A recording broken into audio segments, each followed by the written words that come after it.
अस्सलाम वालेकुम वरहमतुल्लाहि वबरकातुहू। नाजरीन, अश्विन भाई का ताल्लुक भारत से है और उन्होंने हिंदू धर्म छोड़कर इस्लाम कबूल कर लिया है। आज की वीडियो में हम ना सिर्फ अश्विन भाई से उनके इस्लाम कबूल करने की कहानी सुनेंगे, बल्कि उनसे ये भी जानने की कोशिश करेंगे कि हिंदुस्तान में मुसलमानों के खिलाफ इतनी नफरत क्यों पाई जाती है। क्यों वहाँ पर लोगों के दिलों में इस्लाम के लिए इतनी ज़्यादा गलतफ़हमियाँ पाई जाती हैं। मगर वीडियो में आगे बढ़ने से पहले आपसे दरख्वास्त कि अगर अभी तक हमारे चैनल को सब्सक्राइब नहीं किया, तो पहले चैनल को सब्सक्राइब कर लीजिए, क्योंकि सब्सक्राइब करने का मतलब है हक़ की दावत में हमारे साथ जुड़ना। साथ जुड़ेंगे तो सच को ताकत मिलेगी और हक़ का पैगाम ज़्यादा से ज़्यादा लोगों तक पहुँचेगा। तो आइए, वक़्त ज़ाया किए बगैर बढ़ते हैं अश्विन भाई के इंटरव्यू की तरफ। अस्सलाम वालेकुम। हम आज यहाँ न्यू जर्सी में आए हुए हैं और यहाँ हमारी मुलाकात हमारे इस न्यू मुस्लिम भाई से हुई, जिनका नाम शायद अश्विन है। अश्विन ही बताया ना आपने? जी, अश्विन मेरा नाम है। इन्होंने मुझे बताया कि ये हिंदू धर्म से इस्लाम की ओर आए हैं, तो हम इनसे मुख्तसरन बातचीत करते हैं और जानने की कोशिश करते हैं कि इनको इस्लाम में क्या अच्छा लगा और ये क्यों इस्लाम की तरफ आए। जी, मुझे इस्लाम में सबसे अच्छा लगा कि यहाँ सिर्फ़ एक खुदा की इबादत यानी पूजा की जाती है और एक पैगंबर यानी मोहम्मद सल्लल्लाहु अलैहि वसल्लम को फ़ॉलो किया जाता है। तो यही खूबी इस्लाम की वो सबसे पहली खूबी थी जिसने मुझे इस्लाम की तरफ राग़िब किया। तो आपके पुराने धर्म यानी हिंदुइज्म में क्या ईमान और अकीदा था खुदा के बारे में? जहाँ तक मैंने हिंदू धर्म को स्टडी किया है, तो हिंदू धर्म की मुक़द्दस किताबों और वेदों में भी एक ही खुदा, एक ही ईश्वर को मानने और उसी की पूजा करने का हुक्म है। मगर इन चीज़ों पर हिंदू धर्म में अमल नहीं किया जाता। मैंने जो हिंदू धर्म अमली तौर पर हिंदुओं में देखा, क्योंकि मैं इंडिया में पैदा हुआ और वहीं पल बढ़ कर जवान हुआ हूँ, तो मैंने देखा कि हिंदू धर्म में बहुत सारे खुदाओं को पूजा जाता है। पत्थरों, मूर्तियों, इंसानों और जानवरों तक को खुदा का दर्जा देकर उनकी पूजा की जाती है। मेरे लिए सब कुछ नाकाबिले अमल था। यही वजह थी कि मैं आहिस्ता आहिस्ता अपने धर्म से दूर होना शुरू हो गया और मुझे इस्लाम का एक खुदा का पैगाम अच्छा लगने लगा।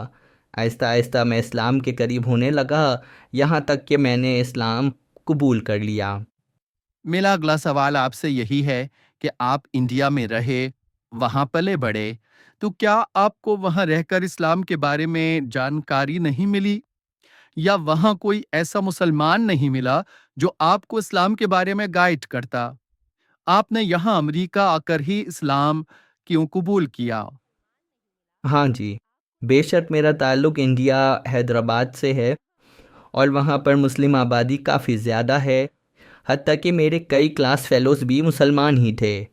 मगर इसके बावजूद मुझे उनसे कभी भी इस्लाम के बारे में कुछ जानने या समझने का मौका कतई नहीं मिला। इसकी कई वजूहात हैं। सबसे पहली वजह तो यही है कि हर हिंदू घराने में बचपन से ही हमारे पेरेंट्स की जानिब से हमारे दिमागों में इस्लाम के ख़िलाफ़ ऐसी नफ़रत भर दी जाती है कि हम कभी इस्लाम को अच्छा मज़हब या मुसलमानों का अच्छा इंसान ही नहीं समझते। मेरे साथ भी यही मामला था कि साथ मुस्लिम क्लास फेलोज़ होने के बावजूद ना मैंने उनसे कभी दोस्ती की और ना ही कभी उनसे घुलने मिलने की कोशिश की। मैं अपने उसी नफ़रत भरे रवैये की वजह से मुसलमानों से दूर रहता था और सिर्फ़ हिंदू क्लास फेलोज़ के साथ ही दोस्तियाँ करता था। हाँ, मगर जब मैं यहाँ अमेरिका आया, तो यहाँ आकर अपनी ज़ुबान बोलने वाले अपने देश के लोग मिलना भी बहुत खुशी का बाइस होता है। तो यहाँ पर इंसान फ़र्क नहीं देखता कि वो मुसलमान है या हिंदू, इंडियन है या पाकिस्तानी। बस यही वजह थी कि जब अपनी ज़ुबान बोलने वाले, समझने वाले लोग मिले, तो उनसे दोस्तियाँ हुईं। वो काफ़ी अच्छे अखलाक के और दीन इस्लाम पर काफ़ी सख्ती से अमल करने वाले लोग थे। तो यहाँ उनसे मज़हब के टॉपिक पर गुफ्तगू का सिलसिला शुरू हुआ। वो मुझसे मेरे मज़हब के बारे में पूछते, मैं उनसे उनके मज़हब के बारे में जानकारी लेता। यूँ आहिस्ता आहिस्ता مجھے احساس ہونا شروع ہوا کہ انڈیا میں رہ کر میں نے اسلام کے بارے میں جو کچھ بھی سنا اور سمجھا تھا اس میں 99% چیزیں غلط تھیں، اور مجھے دراصل اصلی اسلام کے بارے میں نالج ہی نہیں تھی۔ اس طرح میں نے اسلام کو سمجھنے میں 6 سے 7 مہینے کا وقت لیا، اور اللہ تعالیٰ نے میرے دل کو ایمان کے لیے کھولا، اور الحمدللہ میں نے اسلام قبول کر لیا۔ تو آپ کو انڈیا میں کسی نے اسلام کی دعوت ہی نہیں دی؟ نہیں، میں نے آپ کو بتایا نا کہ انڈیا میں مسلمانوں کو ہماری ہندو برادری بہت زیادہ قابل نفرت سمجھتی ہے، اس لیے ہم مسلمانوں سے بالکل بھی گلتے ملتے نہیں ہیں۔ اور اس کی ایک دوسری وجہ یہ بھی ہے کہ اب آہستہ آہستہ بھارتی سرکار اسلام کی تبلیغ پر پابندیاں لگا رہی ہے، اور دھرمانترن کے خلاف کافی سخت لاز بنائے جا رہے ہیں، تو اس وجہ سے بھی مسلمان اپنے دھرم کا پرچار کرنے سے ڈرتے ہیں۔ اس کے ساتھ ساتھ میں آپ کو یہ بھی بتا دوں کہ ان سب پابندیوں کے باوجود ہندوؤں میں اسلام قبول کرنے کی سنکھیا بھی بڑھتی جا رہی ہے، مگر اکثر لوگ مخالفت کے ڈر سے اسے چھپاتے ہیں اور ظاہر نہیں کرتے۔ آپ کو اسلام قبول کرنے کے بعد کیا پریشانیاں برداشت کرنی پڑیں اور آپ نے ان کو کیسے برداشت کیا؟ جی بالکل، اسلام قبول کرنے کے بعد آزمائش تو آتی ہے۔ اللہ تعالیٰ نے قرآن مجید میں خود بتایا ہے کہ جو لوگ ایمان لائے ان کو آزمایا تو جائے گا، مگر یہ کہ اللہ تعالیٰ ہی ان آزمائشوں کو پورا کرنے کی ہمت بھی دیتا ہے۔ قرآن مجید میں ہی اس کا حل بھی موجود ہے کہ ایک جگہ فرمایا کہ ہم کسی کو ایسی آزمائش میں مبتلا ہی نہیں کرتے جس کو برداشت کرنے کی اس میں ہمت نہ ہو، اور دوسری جگہ ہے کہ جو لوگ آزمائش پر پورے اترے ان کے لیے دگنا اجر ہے اور جنت ہے۔ مجھے میرے پیرنٹس اور فیملی نے کافی ٹف ٹائم دیا، سب نے میری بہت کھل کے مخالفت کی، مجھ سے ناراض ہو گئے، بلکہ وہ لوگ اب مجھ سے بات چیت بھی نہیں کرتے۔